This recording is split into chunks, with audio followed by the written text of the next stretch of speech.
तो लीजिए दोस्तों, एक बार फिर हमारे बीच उस्ताद राकेश पंडित शंभू जी मौजूद हैं और ये हमारी खुशकिस्मती है कि 3 दिन के अरसे में ये दूसरा इंटरव्यू हमारे बीच आ रहा है और ये हम इसका तहे दिल से उस्ताद जी को शुक्रिया अदा कर रहे हैं कि उन्होंने अपना कीमती वक्त निकाल कर हमको इस इंटरव्यू देने के लिए वो राज़ी हुए। और आज का मौजू जो है उस्ताद जी बहुत ही दिलचस्प है और ये मेरा खुद का पर्सनल एक पसंदीदा मौजू है। तो मैं चाहता हूँ कि आप रागों के बारे में कुछ हमारे फैंस को नवाजें, क्योंकि राग एक मौसीकी का एक अहम हिस्सा है और आपसे बेहतर इसको कौन समझा सकता है।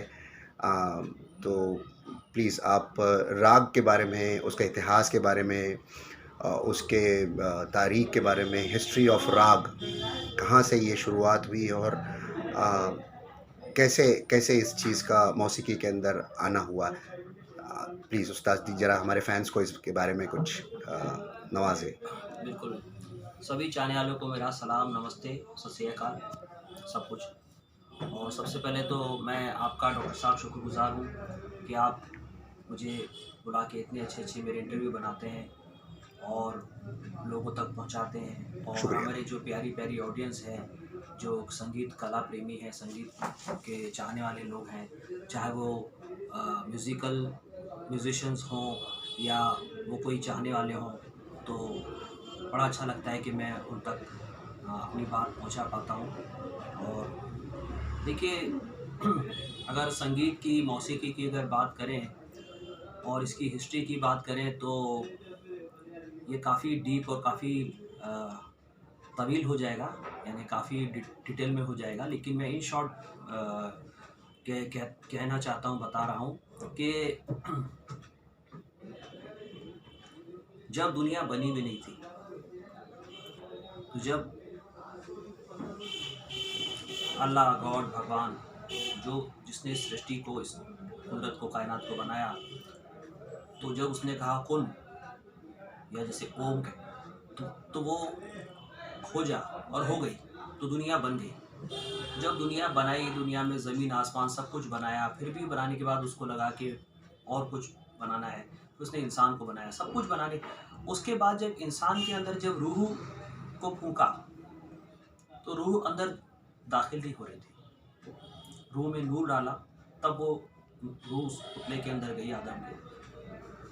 ये इस्लामिक फ़िलोसफी के हिसाब से बता रहा हूँ। और फिर वो रूह को लाना, तो वो रूह उस जिस्म में जाने को तैयार नहीं थी, तो संगीत, एक सुर फूंका गया। सुर, 4 सुर फूके जाते हैं, 4 फरिश्ते हैं जिनको 4 काम दिए हैं अल्लाह ने, सब लोगों को पता है। तो ये सुर की जात अल्लाह ने बहुत पहले से की हुई थी। तो जब सुर फूका गया, तो एक इस प्रकार की एक धुन, ऐसा एक संगीत बजा एटमॉस्फेयर में कि रूह मस्त होते होते होते होते वो जिस्म में दाखिल हुई। जैसे कि खुशबू से आदमी कैसे महव हो जाता है खुशबू से, तो इसी तरीके से संगीत का एक नशा, एक सुरूर, एक कैफ मस्ती, एक जादू, जिससे वो, तो ये संगीत तो वो चीज़ है। वाह। और आपको एक बात बताऊं कि ये इतना छुपा हुआ राज है कि इसमें इरफान जो है, ये असरार ज़ाहिर हो जाते हैं, जो छुपे हुए असरारात हैं रूहानी, वो ज़ाहिर होने लगते हैं। इसलिए शरीयतन इस पर रोक लगाया गया। लेकिन समा करना या संगीत सुनना नाजायज़ नहीं है, बल्कि जायज़ है, मगर इसके 11 शरायतें हैं। अगर उसका पालन किया जाए, उसकी पाबंदी की जाए, तो समा किया जा सकता है। और इसी बुनियाद पर ख्वाजा गरीब नवाज़ ने हिंदुस्तान में महफिल समा को एक नया अंदाज़ दिया, उसको मतलब उसकी इजाज़त दी कि नहीं, ये कर सकते हैं, इस तरीके से कर सकते हैं। बहुत खूब, बहुत फिर खूब। फिर महबूब इलाही हज़रत निज़ामुद्दीन औलिया सरकार ने समा सुना और बुजुर्गान दिनों ने समा सुना। तो ये संगीत सुनना, समा सुनना कोई बुरी चीज़ नहीं है, क्योंकि कुदरत का ज़र्रा ज़र्रा जो है अल्लाह की हम्दो सना कर रहा है। फरिश्ते कर रहे हैं, चरिंदे कर रहे हैं, परिंदे कर रहे हैं, बेशक। सारे जिन्नो बशर सब कर रहे हैं। बेशक। तो अगर किसी साज पे, या अगर अल्लाह ने किसी को अच्छी आवाज़ दी, अच्छे सुर में अगर अल्लाह की हम्दो सना की, तो इससे बड़ी क्या बात है। अल्लाह की शान बयान करने के लिए वो अगर आवाज़ का इस्तेमाल कर रहे हैं अल्लाह और रसूल की शान में, तो मैं समझता हूँ ये कोई नाजायज़ बात नहीं। बेशक। अल्लाह से बढ़ के, अल्लाह के रसूल से बढ़ के नहीं है। तो ये जो संगीत है, ये ऐसी चीज़ है। और कहते हैं सुरखाब के एक परिंदा होता है सुरखाब, उसकी आवाज़ से जो है सुर की इजाद हुई। वाह। जी।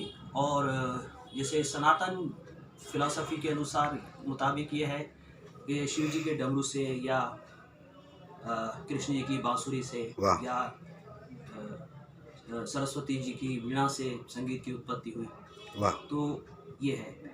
और इस संगीत का जो ताल्लुक है, संबंध, जैसे हमारा इंसान का जो शरीर है 5 तत्व से बनता है, जिसे पंच तत्व कहते हैं, जी। जिसे 5 अनासिर कहते हैं। जी। जल, वायु, पृथ्वी, अग्नि, आकाश। 5 एलिमेंट्स। जी। हाँ जी जी, जी। बिल्कुल, क्या बात है।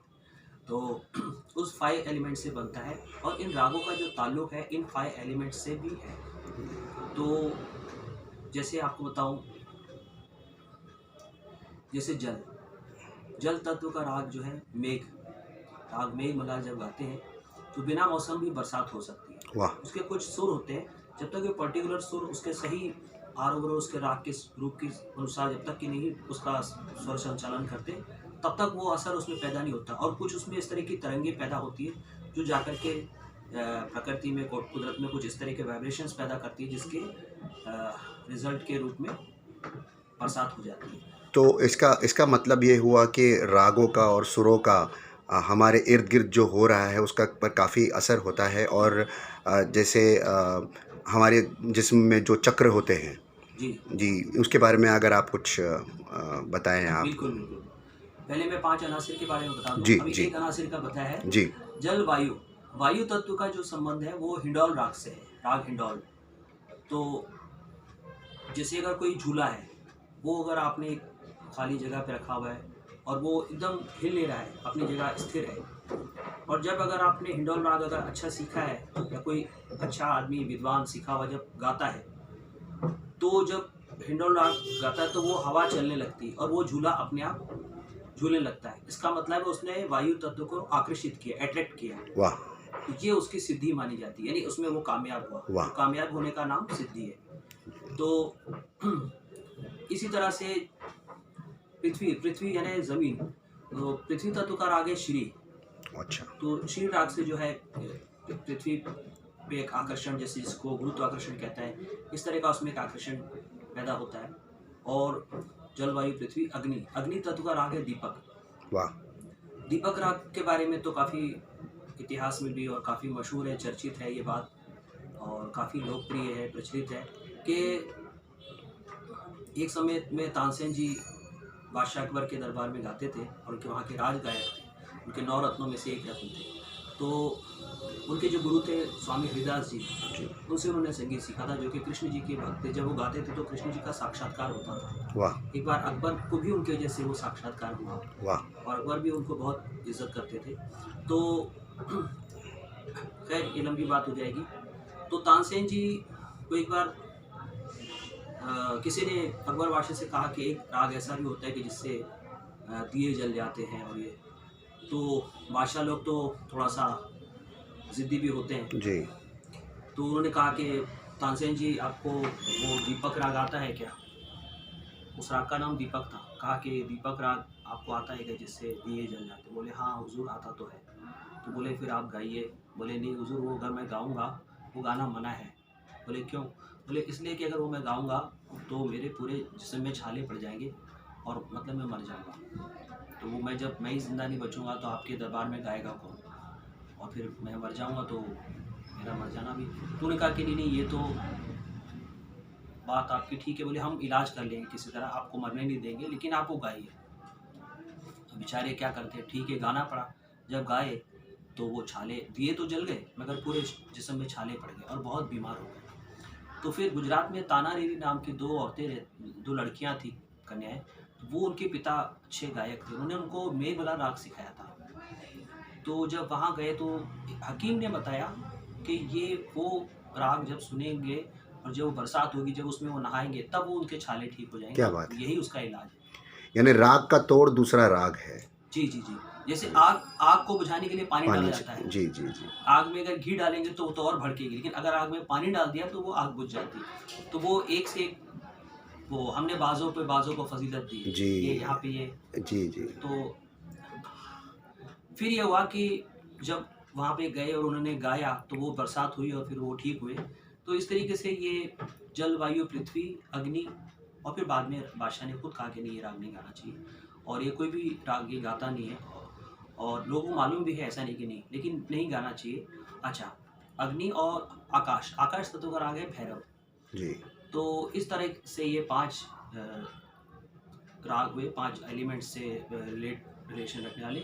और जो हमारे साइकिक पॉइंट्स जिसे कहते हैं, जिसे चक्र कहते हैं, जैसे मूलाधार चक्र होता है, जैसे मणिपूरक चक्र होता है, स्वादिष्ठान चक्र होता है, हृदय चक्र होता है, कंठ चक्र होता है, आज्ञा चक्र होता है और सहस्त्रार चक्र होता है। इस प्रकार से ये होते हैं। तो ये इनका भी हमारे फिजिकल, मेंटली और हमारी रूहानी, जिस्मानी सारी चीज़ों से इनका ताल्लुक़ होता है। वो योग में ये सारी चीज़ें ही करके वो योग तक पहुँचते हैं, रूहानी, वो एक मार्ग है। तो उस्ताद जी, मैं आपको बीच में इसलिए रोकना चाहता हूँ कि मैं आपका ये पहलू पहली बार देख रहा हूँ और आप नहीं जानते कि आपने कितनी मौसीकी से लेकर आपने योगा को कैसे उसमें शामिल किया।